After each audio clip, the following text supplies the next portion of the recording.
Gare de Strasbourg, 11h47. Le train à grande vitesse allemand Litze fait sa première escale dans la capitale européenne. Le train parti de Paris à 9h s'arrêtera ensuite dans les gares de Karlsruhe et Francfort, avant son terminus Berlin à 18h. À bord, Nicolas, le contrôleur, doit impérativement maîtriser le français et l'allemand pour se faire comprendre de ses passagers. Bon voyage. Bonjour. Le train est plutôt rentable, on est très content des chiffres.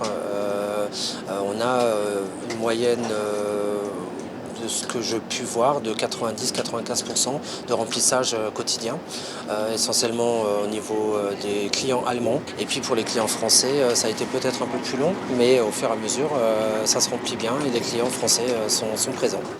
Pourtant, ce n'est pas du côté des tarifs ou de la durée du trajet que l'on y trouve les raisons, c'est bien un autre argument qui pèse lourd dans la balance. Un trajet Paris-Berlin en train émet seulement 2 kg de CO2 contre 200 kg en avion. C'est cette comparaison sans équivoque qui a motivé la plupart des voyageurs présents aujourd'hui. J'habitais à Berlin et que je voulais rentrer à Paris, je prenais l'avion tout le temps.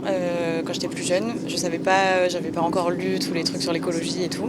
Donc maintenant je prends plus du tout l'avion, donc je me pose pas la question, je prends que le train. Je pense que déjà il faut privilégier ce genre de transport. Et par exemple les Français qui veulent aller visiter Berlin, je pense que c'est mieux d'y aller par le train. Pour l'instant cantonné à un train par jour dans les deux sens, face à ce succès, la SNCF réfléchit déjà à la mise en circulation d'un second train. L'avenir de la ligne Paris-Berlin semble donc sur de bons rails.